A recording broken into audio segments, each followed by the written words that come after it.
Hello students, अब आज हम लोग देखेंगे chapter 4 moving charges and magnetism. अब चार्ज मूविंग क्यों है वो सब पता चलेगा कि चैप्टर का नाम ऐसे क्यों है मूविंग चार्जेस।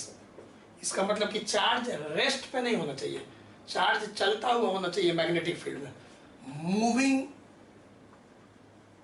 चार्जेस, चलता हुआ चार्ज, भागता हुआ charge, moving charges and magnetism. तो दो चैप्टर अभी मैग्नेटिज्म है, मूविंग चार्ज एंड मैग्नेटिज्म, और चैप्टर 5 है मैग्नेटिज्म एंड मैटर।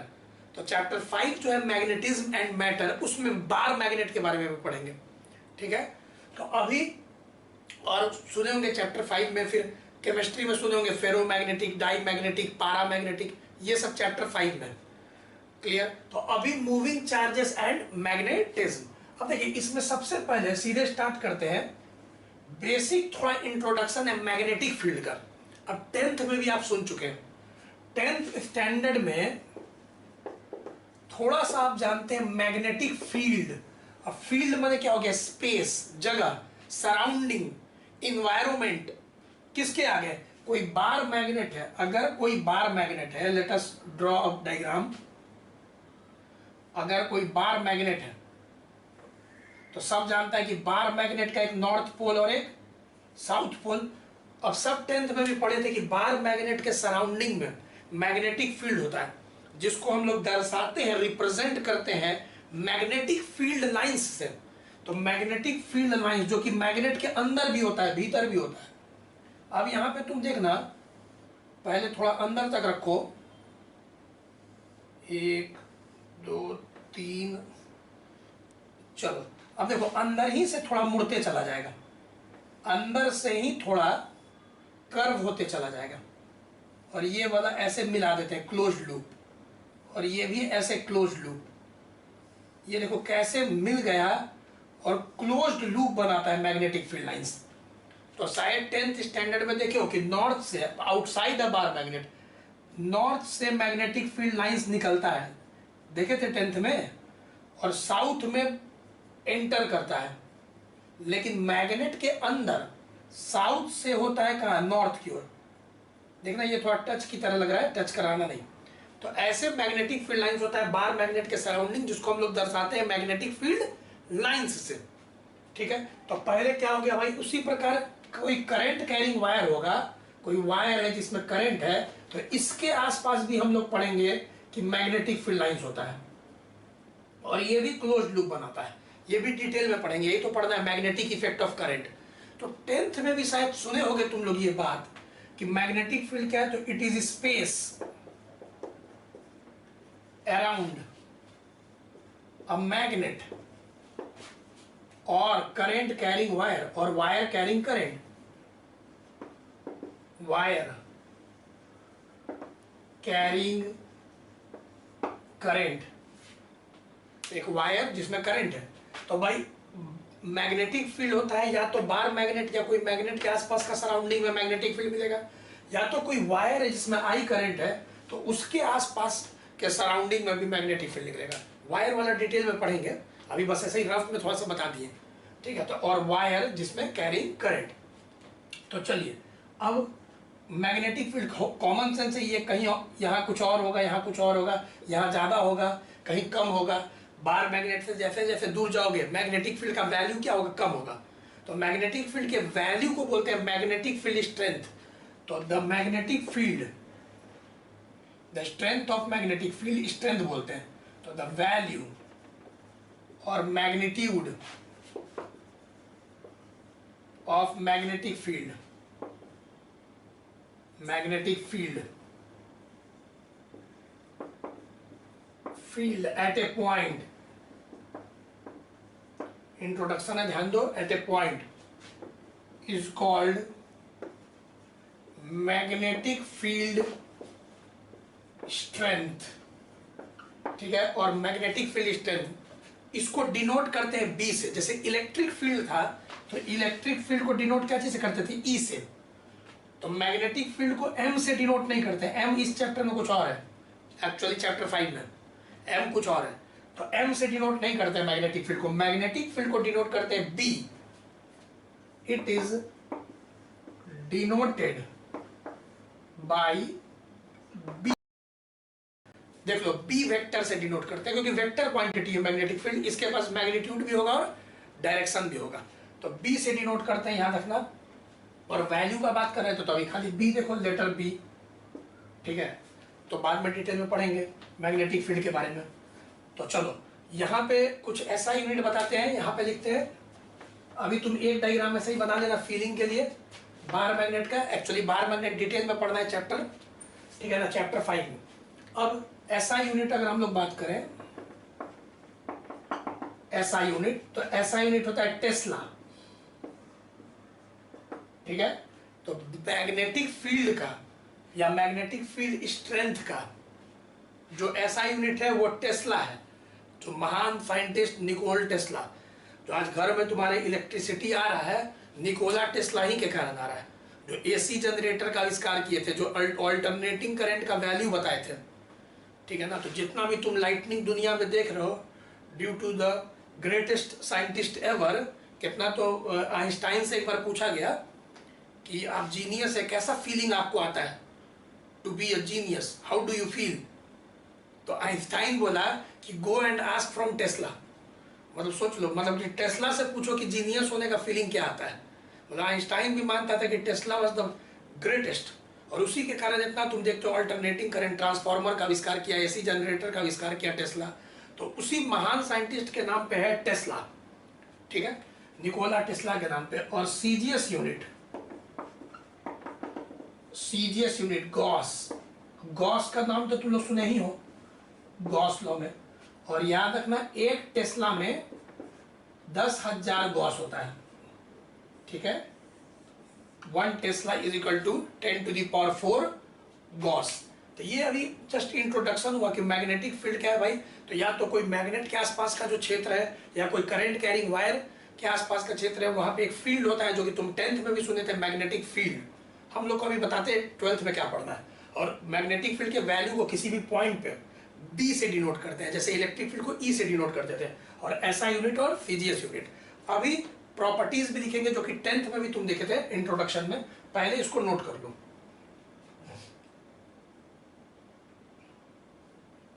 चलो इसको नोट करो जल्दी से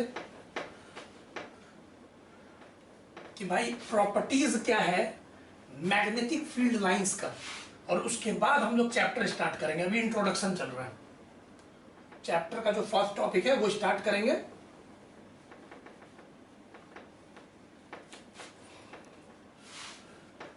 चलो क्या है प्रॉपर्टीज, तब तक डायग्राम बनाओ तुम लोग। Properties of magnetic field line, ठीक है। अब देखो मैग्नेटिक फील्ड लाइंस पूरा लिख दे, फिर शॉर्ट में लिखेंगे। अब सबको पता है कि मैग्नेटिक फील्ड को दर्शाने के लिए हम लोग ड्रॉ करते हैं magnetic field lines.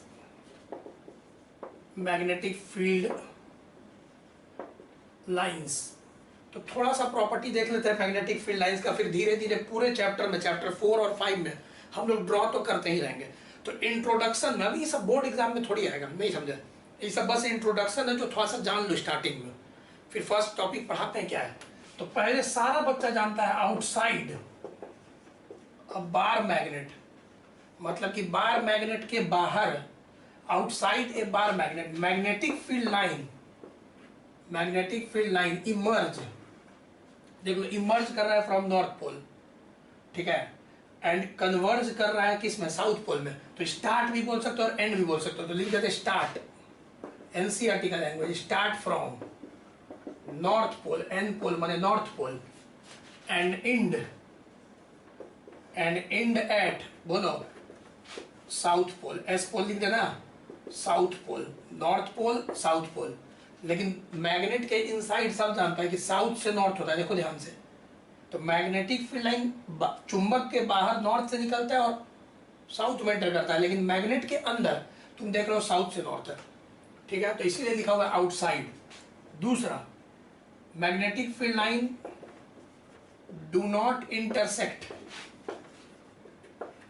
Each other, common sense है, नहीं तो एक पॉइंट पे दो डायरेक्शन हो जाएगा मैग्नेटिक फील्ड का, जो कि इम्पॉसिबल है। तीसरा, magnetic field line forms closed loop. हो जबकि याद करो बताए थे इलेक्ट्रिक फील्ड लाइन जो कि चार्ज एट रेस्ट से निकलता था, तो इलेक्ट्रिक फील्ड कैसे प्रोड्यूस होता था? कोई जब चार्ज क्यू चार्ज रेस्ट पे होता था, याद है, तो उसके आसपास के सराउंडिंग में क्या होता था? Electric field.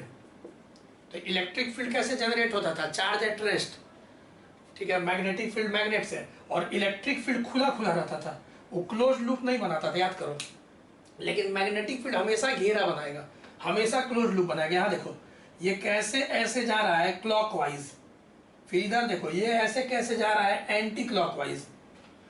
और कोई बच्चा बोलेगा ये वाला सर ये भी मिलेगा, ये थोड़ा सा बड़ा करके फिर मिलाओ मन में, और ये वाला भी इन्फिनिटी पे ऐसे करके मिलाओ, जितना भी है ना वो सब मिलेगा, सब घेरा में होगा, या तो क्लॉकवाइज या तो एंटी क्लॉकवाइज।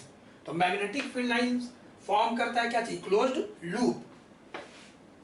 चलो क्लोज्ड लूप बनाता है, इसको अब रब कर देते हैं, डायग्राम बन गया होगा तुम्हारा। एसआई यूनिट क्या है मैग्नेटिक फील्ड का? टेस्ला। सीजीएस यूनिट क्या है? गॉस। चलिए अब यहाँ पे फोर्थ में क्या है? The tangent. याद आया टेंजेंट वाला direction? The tangent at a point,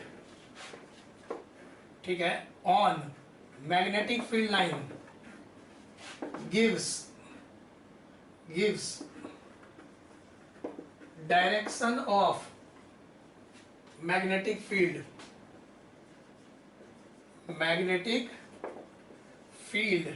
at that point, बस रुक जाओ समझाते हैं। और द डेंसिटी, घनत्व, density of magnetic field line at a place gives a measure of field strength। जल्दी से देखो, दोनों सब समझाया हुआ इलेक्ट्रिक फील्ड में। जैसे कि मान लो कि कोई मैग्नेटिक फील्ड लाइन है, जैसे ये कोई मैग्नेटिक फील्ड लाइन है, ठीक है, उसका एक पार्ट ले लिए मैग्नेटिक फील्ड लाइन। अब कोई पॉइंट है यहाँ पे P, कोई पॉइंट है यहाँ पे P। अब हम बोलेंगे कि P पे मैग्नेटिक फील्ड का, और मैग्नेटिक फील्ड दिया हुआ है कहीं नॉर्थ से साउथ की ओर, एरो दिया रहेगा कि कहीं से नॉर्थ से निकल के साउथ की ओर कुछ जा रहा होगा मतलब, ठीक है। तो अगर हम P पे बोलेंगे कि मैग्नेटिक फील्ड का डायरेक्शन बताओ, तो कॉमन सेंस है कि तुम वहां क्या करोगे? टेंजेंट खींच दोगे फील्ड के डायरेक्शन में। तो ये टेंजेंट जो खींचोगे यही मैग्नेटिक फील्ड का डायरेक्शन होगा। क्लियर? दूसरा बात किसी कर्व पे ही समझ गए ना, किसी भी कर्व पे किसी भी पॉइंट पे टेंजेंट ड्रॉ करोगे तो वो मैग्नेटिक फील्ड का डायरेक्शन दिखा देगा, ठीक है। क्या जैसे कि तुम यहाँ पे देखे थे, जैसे ये नॉर्थ था ये साउथ था, अब कोई एक मैग्नेटिक फील्ड लाइन हम ऐसे बनाए नॉर्थ से साउथ, नहीं समझे। अब कोई भी बच्चा जान रहा है कि नॉर्थ से साउथ ऐसे जा रहा है, तो अगर कहीं पॉइंट ले कर्व के ऊपर पी, तो तुम ऐसे टेंजेंट खींचोगे ना भाई, ठीक है, नॉर्थ से साउथ की ओर जो टेंजेंट खींचोगे वही मैग्नेटिक फील्ड का हो जाएगा तुम्हारा डायरेक्शन। अब मान लो यहाँ पे मैग्नेटिक फील्ड है ऐसे, और यहाँ पे मैग्नेटिक फील्ड है। अब तुम, जाहिर सा बात है कि तुम समझ गए होगे कि यहाँ मैग्नेटिक फील्ड के बीच में गैप ज्यादा है और वहां क्लोज है। तो बताओ इसमें और इसमें डेंसिटी कहाँ ज्यादा है? सेकंड वाला में। तो अगर यहाँ पे हम मैग्नेटिक फील्ड मान लेते हैं, इस पॉइंट को मान लेते हैं P और इस पॉइंट को Q, तो अगर हम पूछे कि मैग्नेटिक फील्ड P पे ज्यादा है कि Q पे, तो कॉमन सेंस है डेंसिटी जहां ज्यादा होगा, जहां क्लोज होगा मैग्नेटिक फील्ड लाइंस, इसीलिए तो बोलते हैं पोल के पास मैग्नेटिक फील्ड ज्यादा होता है, क्योंकि पोल के पास फील्ड लाइंस क्लोज होता है। तो सुने होंगे जूनियर क्लास में कि पोल के पास क्योंकि मैग्नेटिक फील्ड लाइंस क्लोज होता है, वहां फील्ड का स्ट्रेंथ क्या होता है? ज्यादा होता है, ठीक है। तो यहाँ पे हम लोग ऐसे लिखते हैं मैग्नेटिक फील्ड जो Q पे होगा greater than magnetic field P पे, ठीक है, नोट करो।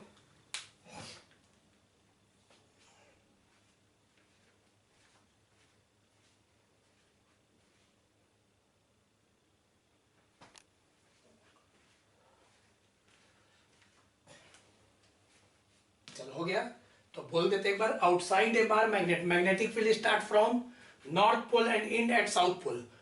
Magnetic field line do not intersect each other. Magnetic field line forms closed loop. The tangent at a point on magnetic field line gives the direction of magnetic field at that point. The density of magnetic field line at a place gives a measure of field strength. और ये दोनों diagram बना लो, ये rough था, ये नहीं बनाना। चलो अब फर्स्ट टॉपिक हम लोग स्टार्ट करेंगे। जो फर्स्ट टॉपिक है magnetic force on a moving charge. हो गया ना? सब कोई वीडियो पॉज करके नोट कर लेना। Magnetic force on a moving charge particle, जो कि फर्स्ट टॉपिक है। मैग्नेटिक फोर्स, जो कि चैप्टर का नाम भी है मूविंग चार्ज। तो मैग्नेटिक फोर्स, देखो अब फर्स्ट टॉपिक जो है magnetic force on moving charge particle. देखो ये क्या है भाई? अब ये कॉन्सेप्ट है, ध्यान से देखना। मैग्नेटिक फोर्स, ठीक है ना, ऑन मूविंग चार्ज पार्टिकल। अब इलेक्ट्रिक फोर्स नहीं, अभी तक तुम इलेक्ट्रिक फोर्स बहुत सुने थे। अब पहली बार सुनोगे मैग्नेटिक फोर्स चार्ज पार्टिकल पे, ठीक है? तो इसमें क्या है भाई, क्वेश्चन पहले लिख देते फिर समझाते हैं कि magnetic force. The magnetic force, देखना एक्सपेरिमेंटली फाउंड, याद करना है। The magnetic force on A charge particle, charge particle bracket में क्यू, मतलब कि उसका क्यू चार्ज है, कोई पार्टिकल है क्यू चार्ज का, moving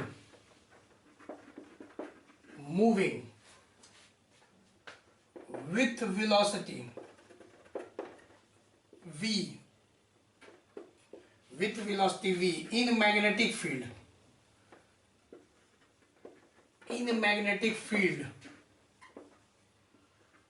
b is given by, देखो फॉर्मूला है मैग्नेटिक फोर्स का, F नीचे M लगा रहे हैं। मैग्नेटिक फोर्स बस याद रखना, मैग्नेटिक फोर्स का फॉर्मूला है जो एक्सपेरिमेंटली फाइंड है। और कौन इसको फाइंड किया था? लॉरेंज नाम का साइंटिस्ट, लॉरेंज, ठीक है, लॉरेंज नाम का साइंटिस्ट। तो मैग्नेटिक फोर्स का फॉर्मूला याद करना, Q V cross B, Q V cross B याद करना है। पहले क्यू क्या चाहिए? चार्ज है पार्टिकल का, जो कि तुम पढ़े हो, कूलम इसका यूनिट है। वी क्या है? वेलोसिटी, मीटर पर सेकेंड। और बी क्या है? Magnetic field. तो जैसे कि तुमको समझना पड़ेगा अभी कि कोई मैग्नेटिक फील्ड है, कोई मैग्नेटिक फील्ड है, और मैग्नेटिक फील्ड में कोई चार्ज पार्टिकल है जिसका चार्ज है क्यू।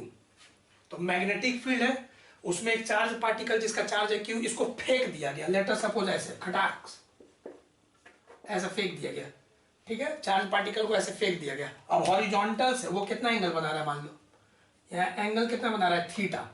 मैग्नेटिक फील्ड से एंगल बना रहा है थीटा। तो अब इस पर फोर्स लगेगा। अगर मैग्नेटिक फील्ड में कोई चार्ज पार्टिकल को फेंकोगे तो उस पर मैग्नेटिक फोर्स लगेगा। एक बार फिर से रिपीट करो, क्या बोले? अगर मैग्नेटिक फील्ड है, पहले एक फील्ड सोचोगे, मन में एक मैग्नेटिक फील्ड है यहाँ पे, ठीक है? तो मैग्नेटिक फील्ड सोचोगे, जैसे कैसे इलेक्ट्रिक फील्ड सोचते थे कि एक इलेक्ट्रिक फील्ड है और उसमें चार्ज पार्टिकल को हम लोग रखते थे या फेंकते थे। तो हम लोग चैप्टर 1 में पढ़े थे कि जो इलेक्ट्रिक फोर्स होता है, उसका फॉर्मूला था क्यू ई, याद है? इलेक्ट्रिक फोर्स चैप्टर 1 में पढ़े थे कि electric force on A charge particle का फॉर्मूला होता है Q इंटू ई, बस। लेकिन यहां पे थोड़ा सा बड़ा है, क्यू वी क्रॉस बी है। इसी को इन मैग्नीट्यूड अगर ब्रेक करें तो मैग्नेटिक फोर्स का क्या होगा? जैसे A cross B, vector cross product पढ़े हो, A cross B, A B sine theta, तो V क्रॉस बी, तो यहां पे हो जाएगा Q V B sine theta. याद है ना? Q V B sine theta. तो मैग्नेटिक फोर्स का ऐसे फॉर्मूला होता है Q V B sine theta. यहां पे तुम समझ भी सकते हो, यहां जैसे वेलोसिटी का 2 कंपोनेंट आएगा, ठीक है? अगर तुम यहां पे वेलोसिटी को देखोगे, इसी का एक और फिगर बनाते हैं समझाने के लिए कि ये मैग्नेटिक फील्ड है, ठीक है? और ये मैग्नेटिक फील्ड अगर वेलोसिटी का 2 कंपोनेंट ले तो थीटा के साइड कॉस थीटा, तो एक आएगा मैग्नेटिक फील्ड के डायरेक्शन में वी कॉस थीटा, और एक आएगा परपेंडिकुलर वी साइन थीटा। तो एक्चुअली ना वी साइन थीटा को लिया जाता है, क्यू बी अपनी जगह पे रहता है, Q charge, B magnetic field, और परपेंडिकुलर कंपोनेंट ऑफ वेलोसिटी, इसी को क्यू बी वी परपेंडिकुलर माने वी किसके परपेंडिकुलर? मैग्नेटिक फील्ड के। एक्चुअली तुमको याद यही करना है Q V B sine theta, लेकिन थीटा क्या है याद रखना। What is theta? Theta is the angle between magnetic field and velocity. What is theta? Theta is the angle between velocity vector जो कि तुम यहाँ पे देख रहे हो एंड मैग्नेटिक फील्ड वेक्टर। ठीक है, तो याद रखना Q V B sine theta में थीटा क्या है? वेलोसिटी और मैग्नेटिक फील्ड के बीच का एंगल है। ठीक है, जैसे कि एग्जांपल लेते हैं, पहले नोट करो इसको, एकदम याद कर लेना भाई कि अगर कोई मैग्नेटिक फील्ड में कोई चार्ज पार्टिकल को फेंकते हैं v वेलोसिटी से, तो उस पर एक मैग्नेटिक फोर्स लगता है। मैग्नेटिक फोर्स, वही फोर्स मतलब कि न्यूटन में आएगा आंसर, और उसका फॉर्मूला होता है क्यू वी क्रॉस बी। ये वेक्टर में है और ये मैग्नीट्यूड में, याद कर लो। दोनों फॉर्मूला को याद करो, एक ही है दोनों। चलो एक एग्जांपल लेते हैं।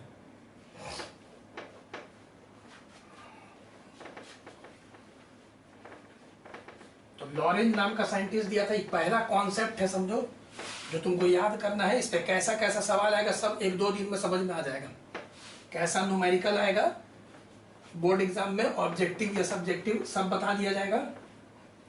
अभी पहले कॉन्सेप्ट की तरह जैसे कर लो, जैसे F बराबर क्यू ई याद किए थे ना, कि इलेक्ट्रिक फील्ड में चार्ज पार्टिकल पे फोर्स लगता है F is equal to Q E, तो मैग्नेटिक फील्ड में चार्ज पार्टिकल पे फोर्स लगता है F is equal to Q V cross B या Q V B sine theta.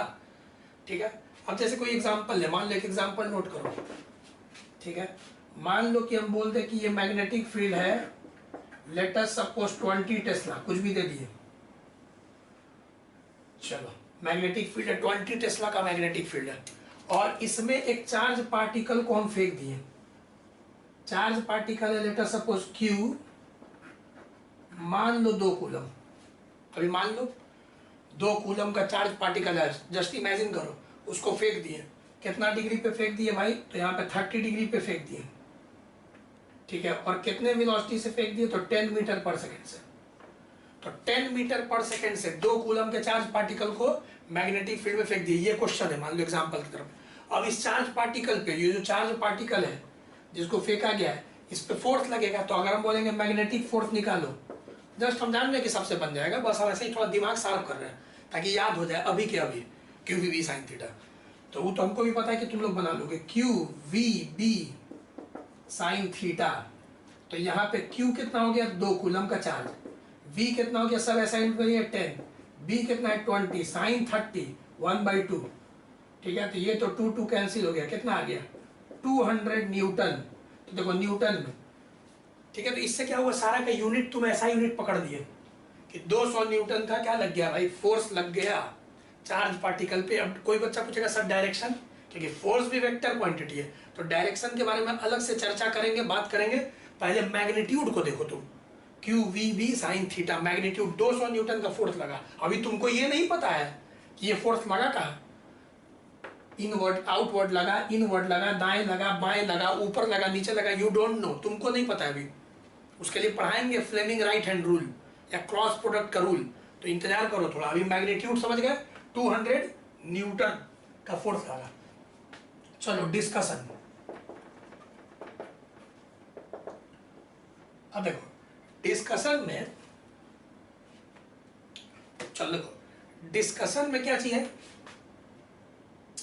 चलो मैग्नेटिक फोर्स का क्या भाई फॉर्मूला बताए, magnitude Q V B sine theta. अगर हम बोल दें कि चार्ज पार्टिकल को रख दिए, मतलब कि if v is equal to 0, charge particle को फेंके नहीं, बस रख दिए। मैग्नेटिक फील्ड में चार्ज पार्टिकल को रख दिए, मैग्नेटिक फील्ड है और इसमें चार्ज पार्टिकल को रख के हट गया, फेंके नहीं, इनिशियल वेलोसिटी नहीं दिए, तो बताओ मैग्नेटिक फोर्स क्या होगा। इफ v बराबर 0 देन मैग्नेटिक फोर्स भी क्या होगा? 0। अब समझ में आ रहा होगा तुमको कि चैप्टर का नाम क्यों है moving charge and magnetism. Moving charge क्यों नाम है चैप्टर का? ठीक है ना, सिर्फ चार्ज क्यों नहीं नाम है, मूविंग चार्ज एंड मैग्नेटिज्म, क्योंकि मूव करेगा तभी फोर्स लगेगा। चार्ज का वेलोसिटी होना चाहिए, फेंकना है, तभी उस पर मैग्नेटिक फोर्स लगेगा। इसीलिए चैप्टर का नाम है मूविंग चार्ज एंड मैग्नेटिज्म। तो मैग्नेटिक फोर्स तभी लगेगा जब चार्ज पार्टिकल मूव करेगा। अगर चार्ज पार्टिकल रेस्ट पर रहेगा तो v 0, तो ये पूरा 0, तो मैग्नेटिक फोर्स 0, तो कोई पढ़ाई फिर बनेगा ही नहीं। ठीक है, दूसरा अगर V, ध्यान देना, और B पैरेलल है, V इज पैरेलल और एंटी पैरेलल,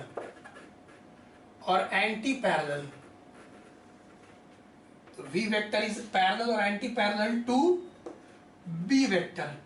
अब बताओ तुम, कितना बच्चा को मालूम है पैरेलल का मतलब क्या हो गया, थीटा 0 डिग्री, और एंटी पैरेलल का मतलब क्या हो गया, 180 डिग्री। तो अब सोचो, दो केस बनता है, ये मैग्नेटिक फील्ड है, एक और फिगर बनाते हैं, ये मैग्नेटिक फील्ड है, ठीक है। मैग्नेटिक फील्ड को डिनोट करो किससे, बी से। याद होगा, कोई बच्चा सोच रहा होगा कि मैग्नेटिक फील्ड तो सर पता है कि लूप बनाता है। हाँ, ये मैग्नेटिक फील्ड का एक पार्ट है, वो तो समझ रहा है कि मैग्नेटिक फील्ड एक लूप बनाता है ऐसे, ठीक है ना, मैग्नेटिक फील्ड लूप बनाता है। तो हम लोग क्या करते हैं ना, मैग्नेटिक यूनिफॉर्म मैग्नेटिक फील्ड लिए, ये जो ऐसे दर्शा रहे तुम समझ गए होगा, इलेक्ट्रिक फील्ड की तरह है दोस्त। तो हम लोग एक पार्ट ले लेते हैं ऐसा, इसको मिटा दो, तो देखो यहाँ पे हम लोग का मैग्नेटिक फील्ड का एक छोटा सा पार्ट निकाल के रख दिया, तो ये यूनिफॉर्म मैग्नेटिक फील्ड मिल गया। ऐसे तो सब जानता है कि सर बताया कि magnetic field lines closed loop बनाता है, तो उसी का छोटा सा पार्ट है उसका यूनिफॉर्म मैग्नेटिक फील्ड, ठीक है।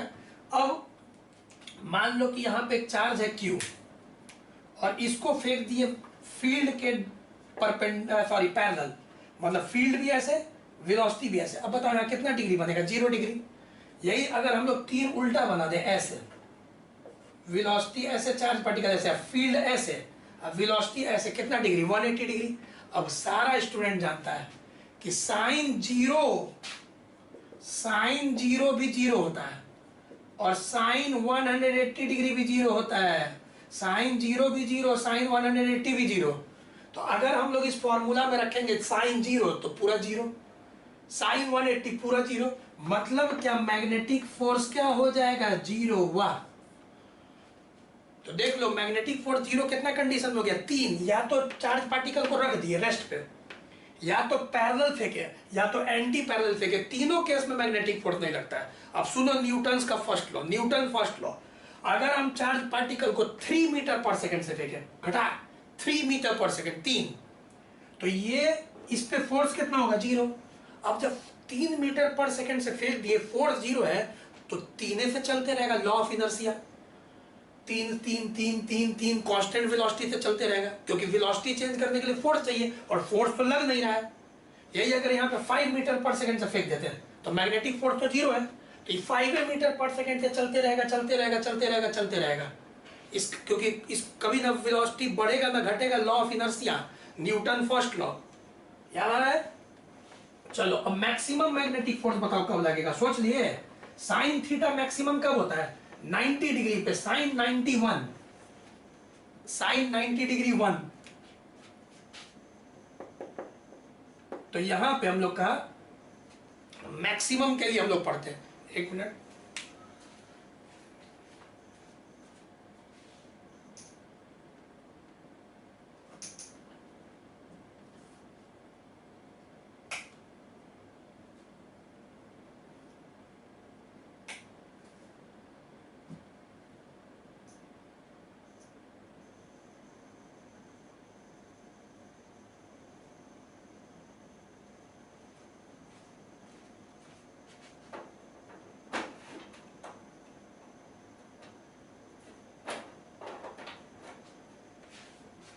चलिए। अब मैक्सिमम के लिए क्या होता है भाई, तो अब यहां पे हम लोग का इफ वेलोसिटी परपेंडिकुलर है मैग्नेटिक फील्ड के, तो बताओ थीटा कितना डिग्री हो जाएगा, 90 डिग्री। ये वेलोसिटी परपेंडिकुलर का साइन है मैग्नेटिक फील्ड के, तो वेलोसिटी परपेंडिकुलर है मैग्नेटिक फील्ड के, मतलब ये मैग्नेटिक फील्ड है, और चार्ज पार्टिकल को हम लोग परपेंडिकुलरली फेंक दिए ऊपर ऐसे, बहुत इजी। तो अब सोचो मैग्नेटिक फील्ड x डायरेक्शन में और वेलोसिटी y डायरेक्शन में, तो थीटा 90 डिग्री है। तो अब अगर हम लोग मैग्नेटिक फोर्स में रखेंगे Q V B sine 90 sine 91, तो यहाँ हम लोग का जो मैग्नेटिक फोर्स आएगा मैक्सिमम आएगा Q V B, समझ में आ रहा होगा। जब थीटा क्या चाहिए, 90 डिग्री है, तो मैक्सिमम मैग्नेटिक फोर्स लगेगा, मैग्नीट्यूड बता रहे हैं चार्ज पार्टिकल पे। पहले नोट करो इसको। तो स्टूडेंट समझ गए कि मैग्नेटिक फील्ड में कोई चार्ज पार्टिकल को फेंकते हैं तो उस पर मैग्नेटिक फोर्स लगता है QVB, साइन थीटा। ठीक है, अब देखो डायरेक्शन, अब सब बच्चा समझ गया कि मैग्नीट्यूड तो सर समझ में आ गया कि जो मैग्नेटिक फोर्स लगेगा, लॉरेंज दिया है, लॉरेंज जो साइंटिस्ट था, Q V B sine theta, सब चीज समझ रहे हो। लेकिन डायरेक्शन क्या होगा? तो डायरेक्शन जानने के पहले एक बार जल्दी से रिव्यू करते हैं क्रॉस प्रोडक्ट, क्योंकि कोई पूरे चैप्टर में क्रॉस प्रोडक्ट आएगा। जो क्रॉस प्रोडक्ट पढ़ाए थे ना वेक्टर में, पूरे चैप्टर में आएगा, तो एक बार रिव्यू कर लेते हैं, क्योंकि अभी लगातार अभी से लेकर चैप्टर 4, 5, 6, 7, 8 में लगातार क्रॉस प्रोडक्ट ही काम आएगा। ठीक है, बहुत सारा फॉर्मूला, हर फॉर्मूला में क्रॉस प्रोडक्ट काम आएगा। तो एक बार जल्दी से देख लेते हैं रिवीजन की तरह कॉन्सेप्ट ऑफ डायरेक्शन। ठीक है, इसको एक तरह का रिवीजन समझो। देखो कॉन्सेप्ट ऑफ डायरेक्शन में पहला कॉन्सेप्ट क्या हम दे रहे हैं, सब कोई जानता है जूनियर क्लास से 11 से कि हम लोग ऐसे बनाते हैं X direction, Y direction, negative X direction, negative Y direction, और बाहर की ओर जेड डायरेक्शन, बाहर की ओर जेड आउटवर्ड। तो इसको हम लोग ऐसे बना देते हैं, क्योंकि कोई चारा नहीं है, इसको बाहर कैसे दिखाएंगे, तो ऐसे दिखा देते हैं। लेकिन मन में हम लोग जानते हैं कि जेड डायरेक्शन का मतलब कि बाहर। तुम लोग के कॉपी के लिए, कॉपी अगर ये है, तुम बैठे हो बेंच पे, तो तुम्हारे डेस्क से ऐसे बाहर पॉजिटिव जेड डायरेक्शन और अंदर की ओर नेगेटिव जेड डायरेक्शन, और मेरे बोर्ड पे बाहर ऐसे, अंदर ऐसे। तो डायरेक्शन ये हो गया तुम्हारा नेगेटिव जेड डायरेक्शन। अब सारा स्टूडेंट जानता है कि एक्स डायरेक्शन को आई कैप, जल्दी जल्दी एक बार देख लेते हैं, आई कैप माइनस आई कैप, जे कैप माइनस जे कैप, के कैप माइनस के कैप, आई जे के। ये तो बच्चा वाला बात था, सबको ही जानता है कि भाई आई जे के। सेकेंड बात क्या है सबसे इंपॉर्टेंट, अब अगर हम एक नया डायरेक्शन तुमको पढ़ना है, अगर हम एक सर्कल देके डॉट कर देंगे, तो याद रखना इसका मतलब होता है perpendicularly out of the plane of the paper, मतलब पॉजिटिव जेड एक्सिस। ठीक है ना, पॉजिटिव जेड एक्सिस देख रहा हो ना, ये बाहर की ओर। जब भी हम ऐसे बनाएंगे सर्कल देके डॉट, मतलब out of the plane of paper. ठीक है, perpendicularly out of plane of paper, perpendicularly, देखो शॉर्ट में लिखे हैं perpendicularly out of plane of paper. इसका मतलब कि ये जो बोर्ड है, मेरा तो बोर्ड है, तुम्हारा पेपर है भाई। ठीक है ना, out of the plane of paper, तो इसीलिए हम पेपर लिख रहे हैं, क्योंकि तुम तो पेपर ही पे लिख रहे हो। तो यहाँ पे हो गया out of plane of board, मतलब ये बोर्ड है, और अगर हम बोल दे ऐसे सर्कल देके डॉट कर दे और बोल दे ये मैग्नेटिक फील्ड है, सर्कल देके डॉट कर दे और बोल दे ये मैग्नेटिक फील्ड है, इसका मतलब यहाँ मैग्नेटिक फील्ड लगातार, मन में सोचो साए साए बाहर की ओर मैग्नेटिक फील्ड लाइंस निकल रहा है सीधे यूनिफॉर्म। मान लो हम लिख दे मैग्नेटिक फील्ड 10 टेस्ला का है बाहर की ओर, तो 10 टेस्ला का यूनिफॉर्म मैग्नेटिक फील्ड ऐसे बाहर निकल रहा है। तो इस सिंबल का मतलब समझ गया, जब भी ऐसा बना रहेगा मतलब समझना कि तुम्हारे कॉपी पे अगर बना हुआ है सर्कल देके डॉट, मतलब कि मैग्नेटिक फील्ड तुम्हारे कॉपी से ऐसे मन में सोचना बाहर की ओर निकल रहा है 10 टेस्ला का। एग्जांपल समझ गए। उसी प्रकार अगर मान लो सर्कल देके क्रॉस है, तो तुम समझिए perpendicularly into the plane of paper, मतलब कि नेगेटिव जेड एक्सिस। अब into the plane of the paper मतलब कि पेपर का जो तुम्हारा कॉपी का पेपर है उसके अंदर की ओर जा रहा है, इनवर्ड। इसको आउटवर्ड भी बोलते हैं, इसको इनवर्ड भी बोलते हैं, सिंपल। ठीक है, सर्कल देके डॉट आउटवर्ड, सर्कल देके क्रॉस इनवर्ड। कोई बच्चा बोलेगा सिंबल क्यों दिया, देखो डॉट का मतलब कि जब बाहर की ओर, जब बाहर करोगे ना तो तुमको थंब का टिप दिखेगा, तो उसी टिप को बना देता है ऐसे। ठीक है, ये जो सर्कल है ये हम लोग का ऐसे हो गया। ठीक है, और इस टिप को बना देता है, और यही ऐसे करोगे ना तो इस चीज को ऐसे क्रॉस करके बना देता है, ये अंदर की ओर इनवर्ड, तो ये वाला का फोटो बनाता है। तो ये सिंबल इससे आया है। तो अब मान लो फिर से एक बार समझो कि अगर कहीं सर्कल देके क्रॉस कर दे ऐसे, अब बोल दे इस पूरे एरिया में भाई मैग्नेटिक फील्ड है। ठीक है, ऐसे सिंबल बना दिया जाता है और बोल देगा कि मैग्नेटिक फील्ड कितना है, तो 15 टेस्ला। इसका मतलब कि अब तुमको मन में देखना है कि इनवर्ड लगातार मैग्नेटिक फील्ड अंदर की ओर ऐसे ऐसे साए साए अंदर जा रहा है परपेंडिकुलरली, और कॉपी पे अगर बनाओगे तो अंदर की ओर जा रहा है, इनवर्ड जा रहा है, perpendicularly into the plane of the paper जा रहा है 15 टेस्ला का मैग्नेटिक फील्ड। तो याद रखना पॉजिटिव जेड एक्सिस या positive Z direction, negative Z direction. Positive Z direction तुम लोग के लिए बता रहे हैं, तो तुम लोग के कॉपी के लिए positive Z direction, negative Z direction. मेरे लिए तो ये बोर्ड पे ना है, तो मेरा तो वर्टिकल है बोर्ड, तो हम ऐसे बोलेंगे positive Z direction, negative Z direction. तुम कैसे बोलोगे? Positive Z direction, negative Z direction. तो कहीं तुम कॉपी पे करोगे, और कॉपी कैसे रखे हो? हॉरिजॉन्टल। मेरा बोर्ड क्या है? वर्टिकल है, दीवार पे ना। थोड़ी ना तुम दीवार पे ऐसे कॉपी लेके रखते हो, लिखते हो, तुम तो बेंच पे रखते हो। ठीक है, तो डायरेक्शन को कंफ्यूज मत करना। तो 1 और 2 ये एक नया चीज हो गया। ये एग्जांपल समझ गए? कभी भी इसको ड्रॉ अभी बताने का जरूरत नहीं है, खूब बनाएंगे। बस याद रखो, जब भी ऐसे रहेगा कि मैग्नेटिक फील्ड, सर्कल देके नोट, मतलब बाहर की ओर मैग्नेटिक फील्ड है, यहाँ मैग्नेटिक फील्ड को हम लिख दे तो 10, कितना है भाई? 10 टेस्ला था, और इसका मैग्नीट्यूड टेस्ला हो गया, और डायरेक्शन क्या हो गया? के कैप, बाहर की ओर, मतलब के कैप।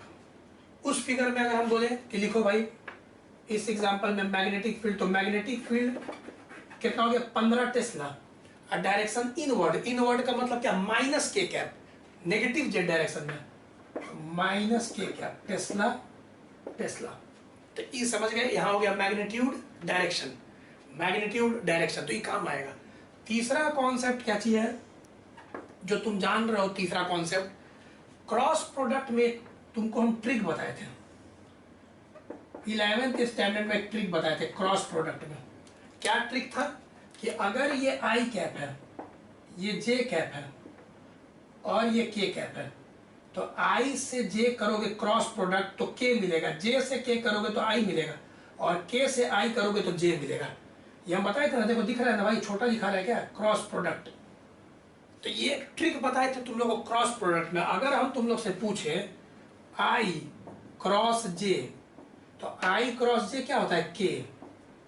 ठीक है, यही इसी का उल्टा। अच्छा चलो पहले करते हैं, जे क्रॉस के तो आई, देखो जे क्रॉस के तो आई, और फिर पूछेंगे के क्रॉस आई, तो देखो के क्रॉस आई तो जे।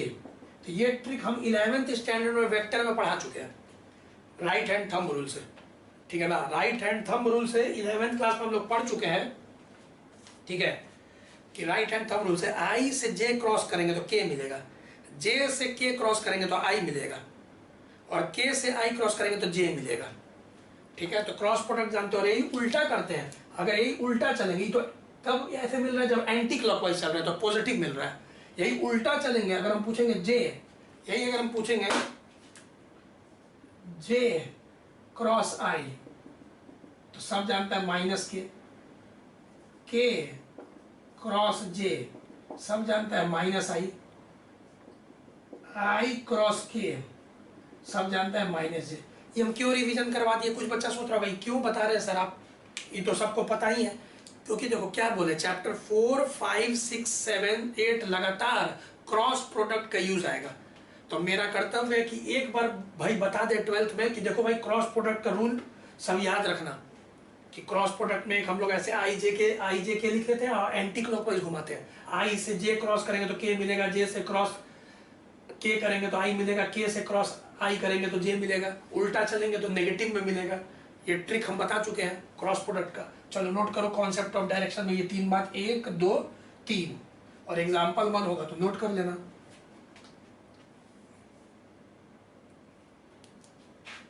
चलो देखो स्टूडेंट, आज इतना ही रहने देते हैं।